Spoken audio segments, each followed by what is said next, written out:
Vijayanagara Shri Krishnadevaraya university Ballari BCom 3rd semester New Venture Planning session number 41.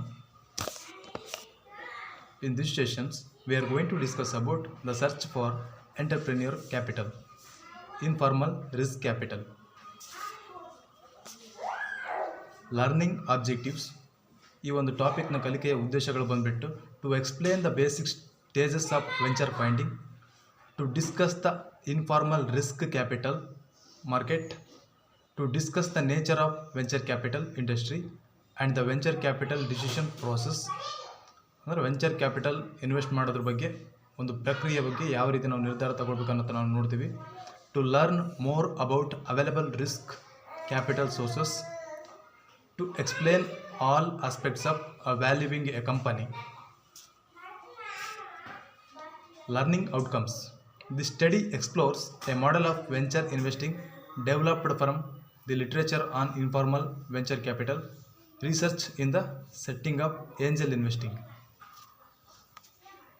Recap session ಅಂದರೆ ಇಂದಿನ ತರಗತಿಯಲ್ಲಿ ನಾವು ಏನು ಕಲ್ತೀವಿ ಇಂದಿನ ಸೆಷನ್ನಲ್ಲಿ ಅಂದರೆ in the earlier sessions we discussed about the meaning and definitions of a business incubations, reasons to join business incubators, role and functions of incubators we are dealt in detail. The search for entrepreneurial capital.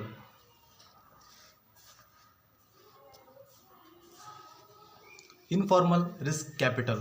Formal or informal ಅಂತಂದರೆ formal ಅಂದರೆ ಔಪಚಾರಿಕವಾಗಿ, informal ಅಂದರೆ ಅನೌಪಚಾರಿಕವಾಗಿ. The formal risk capital market is most misunderstood type of risk capital.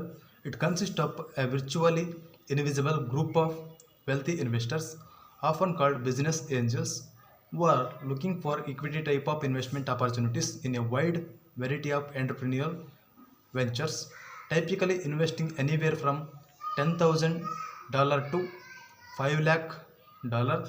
These angels provide the funds needed in all the stages of financing, but particularly in startups first stage financing. Firms funded from the informal risk capital market frequently raise second and third round financing from professional venture capital firms or the public equity market. ಅಂದರೆ risk ಕ್ಯಾಪಿಟಲ್ನವರು high ರಿಸ್ಕಿನಲ್ಲಿ invest ಮಾಡಲಿಕ್ಕೆ ಅವರು ಬಯಸ್ತಾರೆ. ಯಾಕೆಂದರೆ where there is a risk there is a profitability.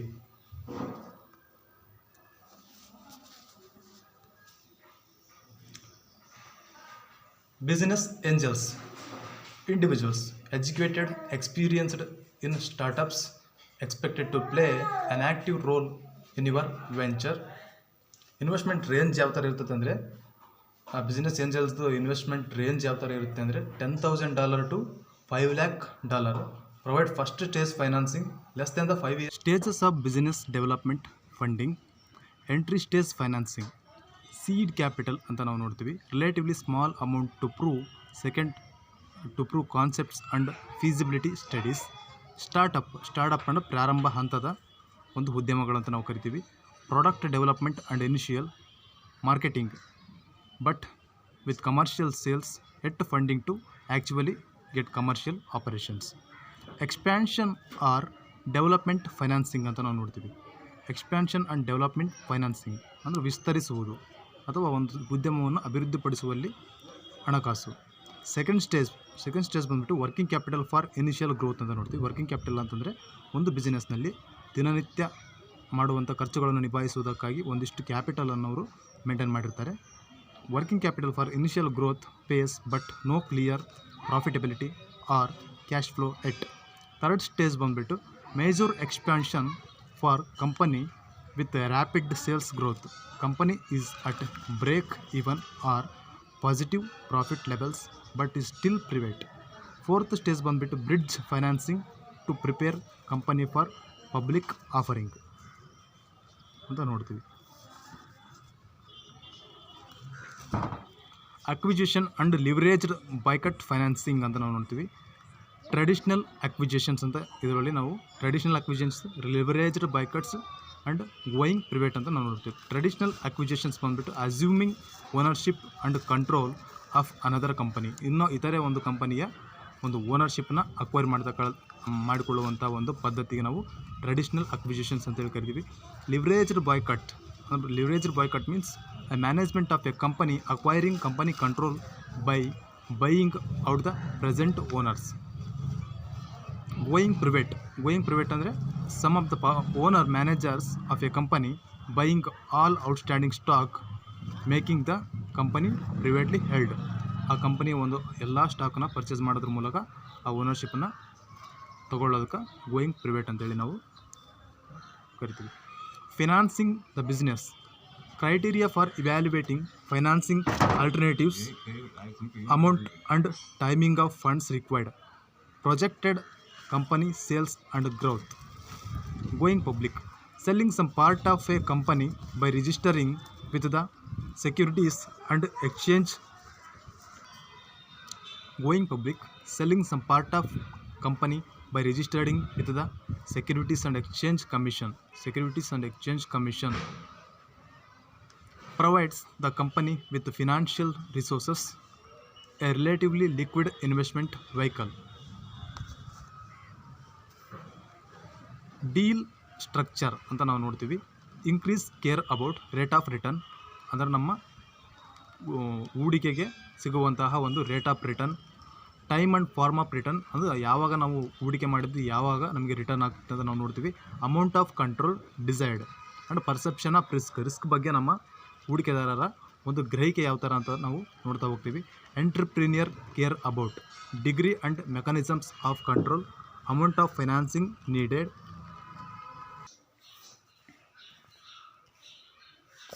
ನಂತರ ನಾವು valuing of A company ಅಂತ ನಾವು ನೋಡ್ತೀವಿ.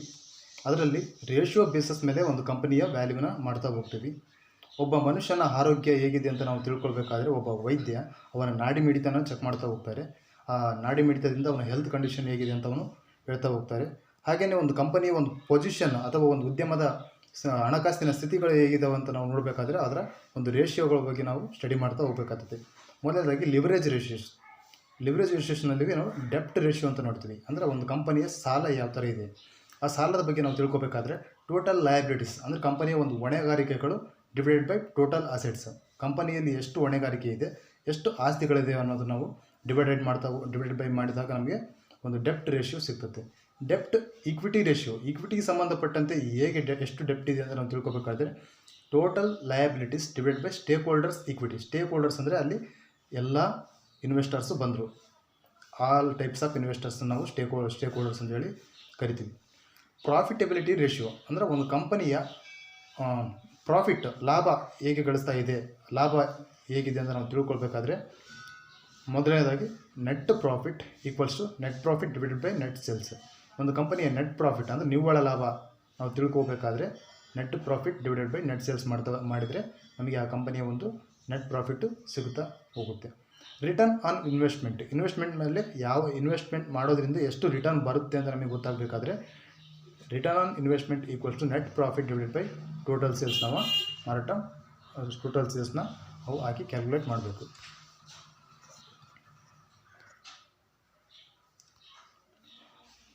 ಲಿಕ್ವಿಡಿಟಿ ರೇಷಿಯೋಸ್ ಅಂತ ಕರಿತೀವಿ. Liquidity means maintenance of cash to manage some activities ಅಂತ. ಹಣದ ರೂಪದಲ್ಲಿ ಇರುವಂತಹ ಒಂದು ಮೊತ್ತ ನಾವು ತಿಳ್ಕೊಬೇಕಾದ್ರೆ current assets divided by current liability ಅಂತ ನೋಡ್ತೀವಿ. Suppose for example working capital ಅಂತಲೂ ಹೇಳ್ಬೋದು. ವರ್ಕಿಂಗ್ ಕ್ಯಾಪಿಟಲ್ ಯಾಕೆ ಮೇಂಟೈನ್ ಮಾಡ್ತಾರೆ ಅಂತಂದರೆ ಬಿಸ್ನೆಸ್ನಲ್ಲಿ ಸಣ್ಣ ಪುಟ್ಟ ಒಂದು ವೆಚ್ಚಗಳು ಅಥವಾ ಇತರ ಆ ವೆಚ್ಚಗಳನ್ನು ಮೀಟ್ ಮಾಡಲಿಕ್ಕೋಸ್ಕರನೇ ಆ ಒಂದು ವರ್ಕಿಂಗ್ ಕ್ಯಾಪಿಟಲ್ನ ಇಟ್ಕೊಂಡಿರ್ತಾರೆ. ಆ್ಯಸಿಡ್ ಟೆಸ್ಟ್ ರೇಷಿಯೋ ನಾವು ತಿಳ್ಕೊಬೇಕಾದ್ರೆ current assets minus inventory divided by current liability ನಾವು ಮಾಡ್ಬೋದು.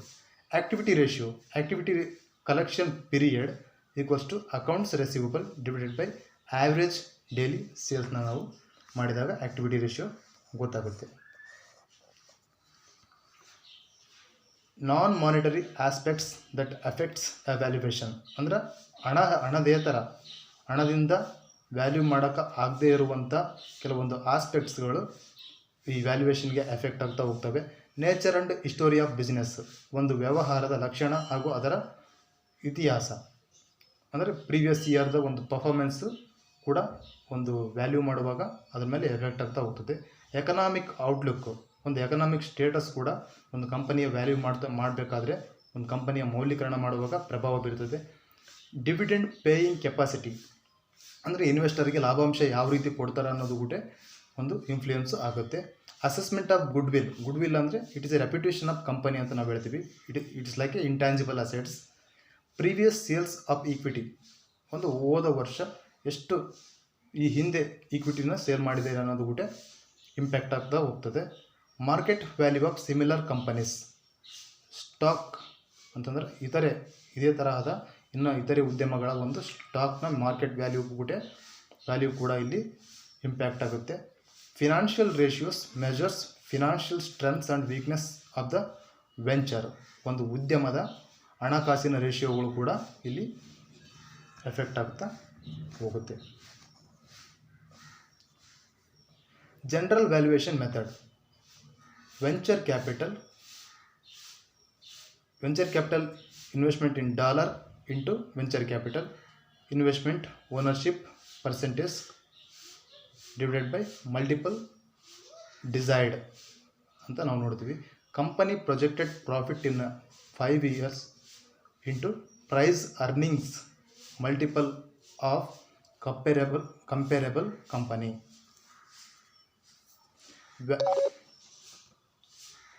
General valuation approaches, present value of future cash flow ಅಂತ ನೋಡ್ತೀವಿ ನಾವು. Present value of future cash flow, ಮುಂದೆ ಕ್ಯಾಶ್ ಫ್ಲೋ ಅಂದರೆ ಕ್ಯಾಶ್ ಇನ್ಫ್ಲೋ ಆ್ಯಂಡ್ ಔಟ್ಫ್ಲೋ, ಅದರ ಪ್ರೆಸೆಂಟ್ ವ್ಯಾಲ್ಯೂ ಏನಂತ ನಾವು ನೋಡ್ತೀವಿ. Valuing a company based on its future sales and profit, ಭವಿಷ್ಯದಲ್ಲಿ ಆಗಬಹುದಾದಂಥ ಲಾಭ ಮತ್ತು ಮಾರಾಟವನ್ನು ಈಗಿನ ವ್ಯಾಲ್ಯೂ ಮೇಲೆ ನಾವು ಈಗಿನ ಸೇಲಬಲ್ ವ್ಯಾಲ್ಯೂ ಏನಿದೆ ಅಂತ ನಾವು ತಿಳ್ಕೊಳ್ಳೋದ್ರ ಮೂಲಕ ವ್ಯಾಲ್ಯೂ ಮಾಡ್ತಾ ಹೋಗ್ತೀವಿ. ರೀಪ್ಲೇಸ್ಮೆಂಟ್ ವ್ಯಾಲ್ಯೂ ಅಂತ ನೋಡ್ತೀವಿ. Cost of replacing all assets of A ಕಂಪನಿಯ ಒಂದು ಅಸೆಟ್ಸ್ನ ರೀಪ್ಲೇಸ್ಮೆಂಟ್ ವ್ಯಾಲ್ಯೂ ಮೂಲಕ ನಾವು ಕಂಪನಿಯನ್ನು ವ್ಯಾಲ್ಯೂ ಮಾಡ್ಬೋದು. Book value indicated worth of the assets of A company, ಒಂದು ಕಂಪನಿಯ ಆಸ್ತಿಯ ಒಂದು ಮೌಲ್ಯವನ್ನು ನಾವು ಬುಕ್ ವ್ಯಾಲ್ಯೂ ಅಂತ ನಾವು ಕರಿತೀವಿ. Earning approach, determining the worth of A company by looking at it's present and future earnings, ಪ್ರಸ್ತುತ ಹಾಗೂ ಭವಿಷ್ಯದ ಗಳಿಕೆ ಆಧಾರದ ಮೇಲೆ ನಾವು ನಿರ್ಧಾರ ಮಾಡ್ತಾ ಹೋಗ್ತೀವಿ.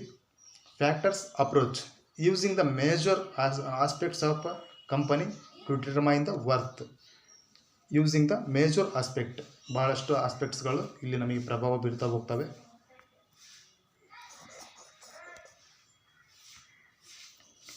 Characteristics of informal investors, risk reward expectations. Median 5-year capital gain of 10 times for startups. ಅಂದರೆ ಸ್ಟಾರ್ಟಪ್ಸ್ ಅಂದರೆ ಪ್ರಾರಂಭ ಹಂತದ ಉದ್ಯಮದಲ್ಲಿ 5 ವರ್ಷದ 10 ಪಟ್ಟು ಲಾಭನ ಎಕ್ಸ್ಪೆಕ್ಟ್ ಮಾಡ್ತಾ ಹೋಗ್ತಾರೆ. Median 5-year capital gain of 6 times firm under 1 year old, 1 ವರ್ಷ ಹಳೆಯದಾಗಿದ್ದರೆ 5 ವರ್ಷದಲ್ಲಿ 6 ಪಟ್ಟು ತಮ್ಮ ಆದಾಯವನ್ನು ಎಕ್ಸ್ಪೆಕ್ಟ್ ಮಾಡ್ತಾರೆ.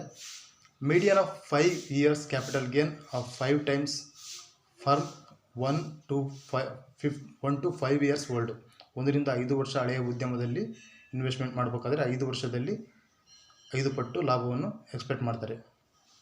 Median 5 years capital gain of 3 times for establishment of firm over 5 years old ಅಂತ ನಾವು ನೋಡ್ತೀವಿ. ರೀಸನ್ಸ್ ಫಾರ್ ರಿಜೆಕ್ಟಿಂಗ್ ಪ್ರಪೋಸಲ್ಸ್, ಒಂದು ಪ್ರಪೋಸಲ್ನ ರಿಜೆಕ್ಟ್ ಮಾಡೋಕ್ಕೆ ಯಾವ ಕಾರಣಗಳಿದಾವೆ ಅಂತ ನಾವು ನೋಡ್ತಾ ಹೋಗೋದಾದರೆ, risk return ratio not adequate, ಅಂದರೆ ಲಾಭ ಅಥವಾ ನಷ್ಟದ ಒಂದು ರೇಷಿಯೋಗಳು ಸ್ಪಷ್ಟವಾಗಿ ಇಲ್ಲದಿದ್ದಾಗ ಒಂದು ಪ್ರಪೋಸಲ್ನ ರಿಜೆಕ್ಟ್ ಮಾಡ್ತಾ ಹೋಗ್ತೀವಿ. ಇನ್ಅಡಕ್ವೇಟ್ ಮ್ಯಾನೇಜ್ಮೆಂಟ್ ಟೀಮ್, ಒಂದು ಮ್ಯಾನೇಜ್ಮೆಂಟ್ ದಕ್ಷವಾಗಿ ಇಲ್ಲ ಅಂತಂದರೆ ಆಗ ನಾವು ಪ್ರಪೋಸಲ್ನ ರಿಜೆಕ್ಟ್ ಮಾಡೋಕ್ಕೆ ಟ್ರೈ ಮಾಡ್ತೀವಿ, ಯಾಕಂತಂದರೆ ನಮಗೆ ಇಲ್ಲಿ ಲಾಭ ಸಿಗೋದಿಲ್ಲ. Not interested in proposed business area, ಆ ಒಂದು ಪ್ರಪೋಸ್ಡ್ ಬಿಸ್ನೆಸ್ ಏರಿಯಾ ಏನಿದೆಯಲ್ಲ, ನಾವು ನಮ್ಮ ಆಸಕ್ತಿಗೆ ತಕ್ಕಂತೆ ಅಥವಾ ನಮ್ಮ ಇನ್ವೆಸ್ಟ್ಮೆಂಟ್ ಮಾಡಿದರೆ ನಮಗೆ ಲಾಭ ಗಳಿಸದೇ ಇರ್ಬೋದು, ಹಾಗಾಗಿ ಅದನ್ನು ನಾವು ಇನ್ವೆಸ್ಟ್ಮೆಂಟ್ ಮಾಡೋಕ್ಕೆ ನಾವು ರಿಜೆಕ್ಟ್ ಮಾಡ್ತಾ ಹೋಗ್ತೀವಿ. Unable to agree on price, ಒಂದು ಬೆಲೆಯನ್ನು ನಾವು ಒಪ್ಪಿಕೊಳ್ಳದಿದ್ದಾಗ, ನಮಗೆ ಬೇಕಾದ ಬೆಲೆಯನ್ನು ಒಪ್ಪಿಕೊಳ್ಳದಿದ್ದಾಗ ನಾವು ಆ ಒಂದು ಪ್ರಪೋಸಲ್ನ ರಿಜೆಕ್ಟ್ ಮಾಡ್ತೀವಿ. Venture capital market, venture capital firms invest in long term capital appropriations via debt and equity. Early stage expansion leveraged buyout ಅಂದರೆ venture capital firms always invest in long term capital appreciations via ಡೆಪ್ಟ್ and equity early stage expansion and leveraged buyout. Decision criteria, ಒಂದು ನಿರ್ಧಾರ ಯಾವ ಒಂದು ಕ್ರೈಟೀರಿಯಾದ ಮೇಲೆ ನಾವು ಮಾಡ್ತೀವಿ ಅಂತ ನೋಡೋದಾದರೆ ಸ್ಟ್ರಾಂಗ್ ಮ್ಯಾನೇಜ್ಮೆಂಟ್ ಟೀಮ್, ಒಂದು ದಕ್ಷವಾದ ನಿರ್ವಹಣಾ ಗುಂಪು ಅಲ್ಲಿರಬೇಕು. Unique product and market opportunity, ತಯಾರಾಗ್ತಕ್ಕಂಥ ಪ್ರಾಡಕ್ಟ್ ಯೂನಿಕ್ ಆಗಿದ್ದಾಗ ಮತ್ತು ಮಾರುಕಟ್ಟೆಯಲ್ಲಿ ಅವಕಾಶವನ್ನು ಗಳಿಸಿಕೊಂಡಾಗ ಆ ಒಂದು ಬೇಸಸ್ ಮೇಲೆ ನಾವು ಈ ಡಿಸಿಷನ್ ತಗೊಳ್ತಾ ಹೋಗ್ತೀವಿ. ಸಿಗ್ನಿಫಿಕೆಂಟ್ ಕ್ಯಾಪಿಟಲ್ ಅಪ್ರಿಷಿಯೇಷನ್, ಮಹತ್ವವಾದ ಒಂದು ಕ್ಯಾಪಿಟಲ್ನ ಅಪ್ರಿಷಿಯೇಟ್ ಮಾಡಿದಾಗ ಆ ಬೇಸಿಸ್ ಮೇಲೆ ಕೂಡ ಒಬ್ಬ ವೆಂಚರ್ ಕ್ಯಾಪಿಟಲಿಸ್ಟ್ ಇನ್ವೆಸ್ಟ್ ಮಾಡೋದ್ರ ಮೇಲೆ ನಿರ್ಧಾರ ತಗೊಳ್ತಾರೆ. Process marketing screening principles term due diligence fund deal, ಈ ಒಂದು ಬೇಸಿಸ್ ಮೇಲೆ ಕೂಡ ಒಂದು ನಿರ್ಧಾರ ತಗೊಳ್ತಾರೆ. ವೆಂಚರ್ ಪ್ರಿಫರೆನ್ಸ್ ಅಂದರೆ most financing in startups are ventures less than 5 year old. ಬಹಳಷ್ಟು ವೆಂಚರ್ ಕ್ಯಾಪಿಟಲ್ಗಳು 5 ವರ್ಷಕ್ಕಿಂತ ಹಳೆಯವಾಗಿರ್ತವೆ. ಮೋಸ್ಟ್ ಇಂಟ್ರೆಸ್ಟೆಡ್ ಇನ್ ಫೈನಾನ್ಸ್, ಭಾಳ ಇಂಟ್ರೆಸ್ಟ್ ಅಂದರೆ ಬಡ್ಡಿ ಸಿಗ್ತದೆ. Manufacturing industrial commercial and product, manufacturing ಇಂಡಸ್ಟ್ರಿನಲ್ಲಿ ನಾವು ಜಾಸ್ತಿ ಇನ್ವೆಸ್ಟ್ ಮಾಡೋಕ್ಕೆ ಇಷ್ಟಪಡ್ತೀವಿ. Energy, natural resource, service, softwares. Venture preference means ನಾವು ಯಾವ ಒಂದು ಉದ್ಯಮದಲ್ಲಿ ಹೂಡಿಕೆ ಮಾಡಲಿಕ್ಕೆ ಬಯಸ್ತೀವಿ ಅನ್ನೋದು ಈ ಒಂದು ಸ್ಲೈಡ್ಸ್ನಲ್ಲಿ ತಿಳ್ಕೊಬೋದು.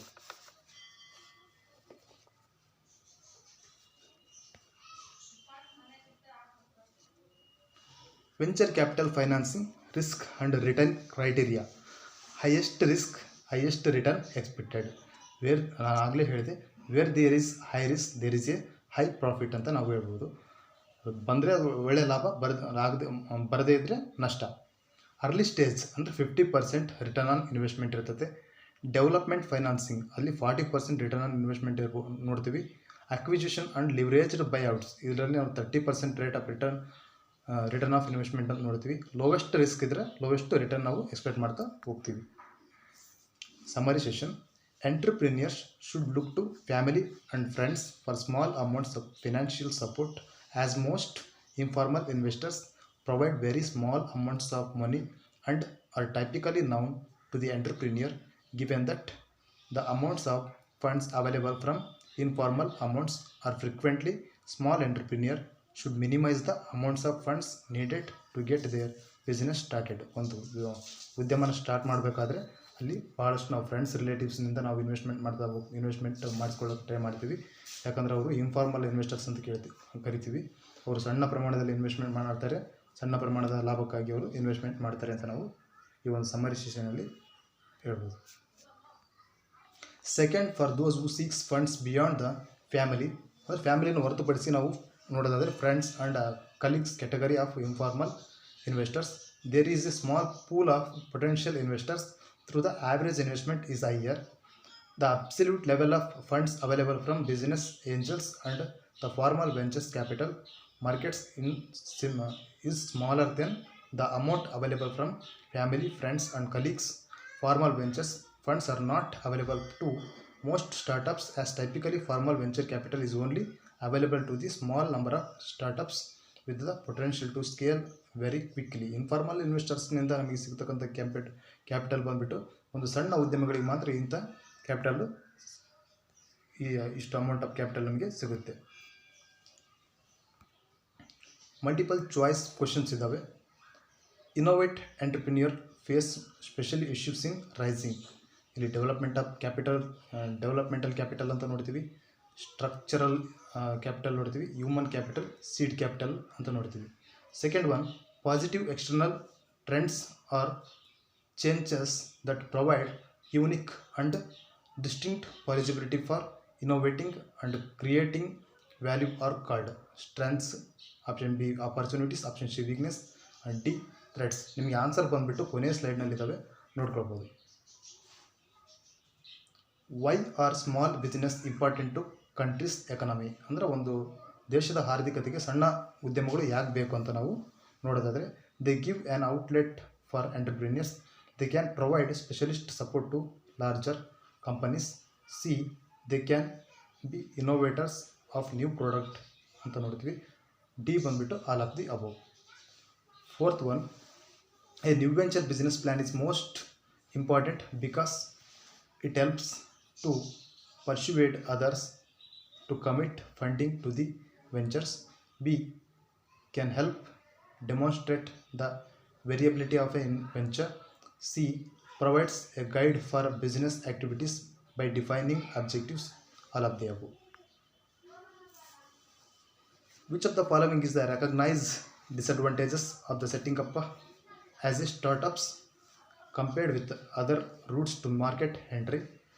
Less satisfaction of the owners, less help from the various agencies, there are more funds required, there are high failure return ಅಂತ ನಾವು ನೋಡ್ತೀವಿ. there are high failure return ಇರೋದ್ರಿಂದ ಇದು ಆನ್ಸರ್ ಡಿ ಆಗಿರುತ್ತೆ. Reference: if you want additional information about this topic, you can go through these references. Andrews KR 1965, The Concept of Corporate Strategy, Dow Jones, Irving Homewood 2, Bartholomew J 2011, Agency and Institutional Influences on Franchising Decisions, Journal of the Business Venturing, David F.R. 2007, Strategic Management Concept and Cases, 11th editions, Practice, all New York.